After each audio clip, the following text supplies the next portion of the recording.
ladies and gentlemen, and welcome back to a new series I'm calling Minecraft Bedrock How to Redstone, where I will be teaching you how to redstone, basically. I think the title says it all. Anyway, today, as you can see behind me, we are going to be going through buttons, levers, and tripwire hooks.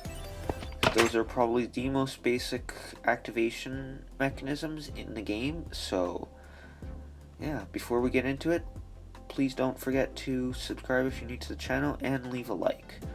And next video will be pressure plates, which is decently complicated because there's like 4 variants. So yeah, if you're looking forward to that, don't forget to subscribe and hit that notification bell so you can be informed of when I upload the next video, or any video for that matter. So yeah, let's get right into this.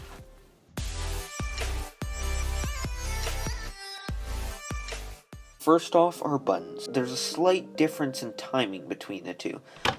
Stone buttons are quite a bit faster. They only last for 10 ticks after you press it without lag, if you're lucky, which is about 1 second. Now, wooden buttons, if you noticed, the wooden buttons take a little bit longer to stop. And you might have also noticed, these are basically monostable circuits, which, if you don't know what those are, I will be showing those quite a bit later, because they're a very important circuit. So buttons just basically activate blocks and anything next to it, like the iron trap doors. And wooden buttons can actually be activated by an arrow. So if you want to set up like a trap or something and like set it off from a long distance, if you're good with both, use a wooden button, because you can hit it and it lasts until the arrow despawns, which is around 1 minute, unless that arrow gets picked up. So as you just saw, I shot an arrow, which I just picked it up. So unless you pick it up, like I said, it'll last for a minute. So for 2 quick fun facts about buttons, these dandy little redstone thingies, these things can actually be placed on top of fences, which is actually something that I learned while doing research for this video, which is interesting because that means you can put these on top and have a circuit underneath. It also looks kind of rounded, like the top's rounded, so it's nice for architecture, I imagine. So, for the final fun fact about buttons, in Java Edition and Legacy Console, you can actually burn these things as a fuel. Oh, interesting. Whoa, then. So it's not just Java and Legacy Console. So it says that it smelts 0.5 items, but I imagine that means half of the button is burned for one of whatever you're smelting, which is an interesting little thing because on the wiki it says that it's only actually for Java and Legacy Console, not for Bedrock, but interesting. So if you have some spare buttons lying around that you accidentally for some reason crafted up, as long as they're wooden, you can use them as a fuel. Not an efficient fuel, obviously, but nonetheless it's a fuel, because like what else are you going to use wooden buttons for if you have like a stack of them? So like a stack of buttons will smelt, I would say approximately, is it 1 item? No, it's like 3/4 of an item. That's interesting. That's a little thing I guess they added recently, because like I said, the wiki said that it was only for Java and Legacy Console. So to craft those dandy little redstone thingies that you can see on the left side of the screen, all you need is any type of wood for the wooden button, and stone. I nearly said smooth stone because that also meant stone in the past, but now, yeah, that isn't a thing. So, that's all you need to do. You don't even need a crafting table. You just take it and plop it in one of the spots. You don't need to press hold and drag it in other spots or take something else. That's it. You just need to do that. And for wooden buttons, it's exactly the same. You just do that.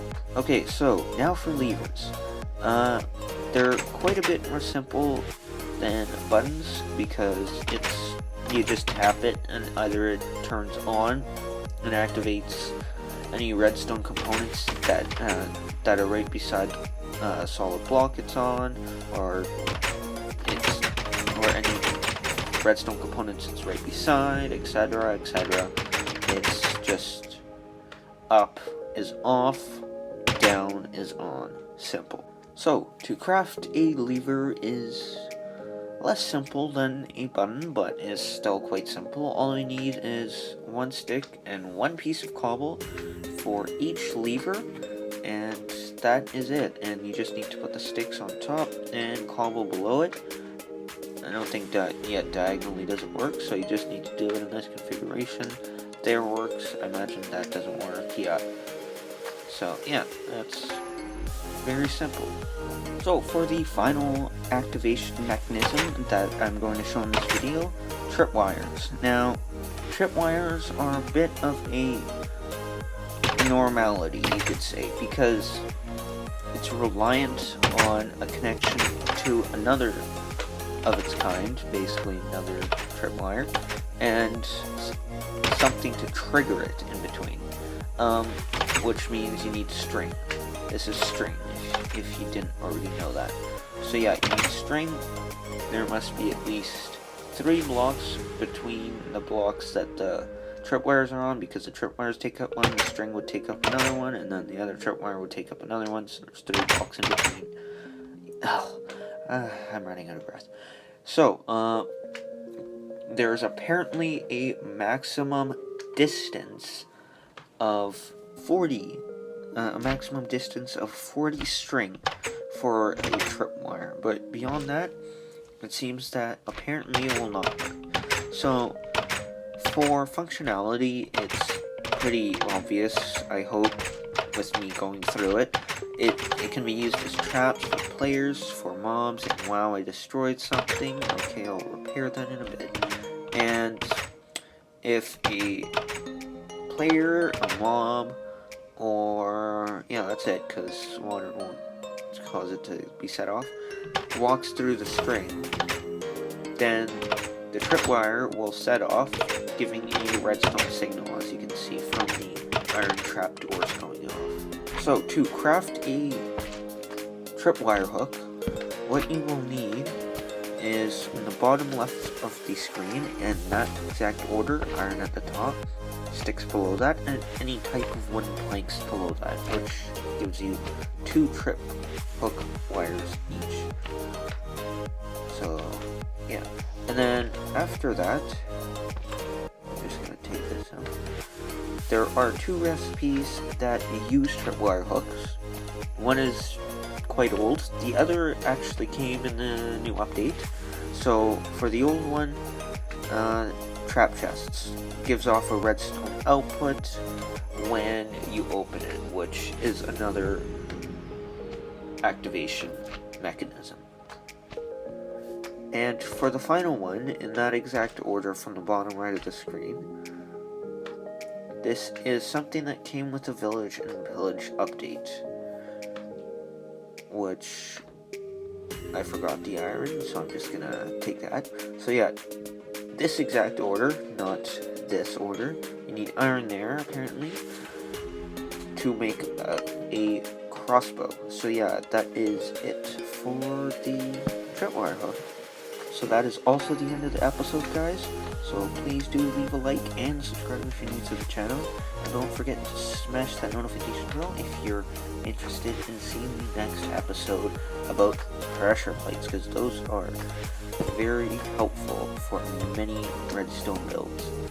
So yeah, other than that, I hope to see you guys in the next video. Goodbye.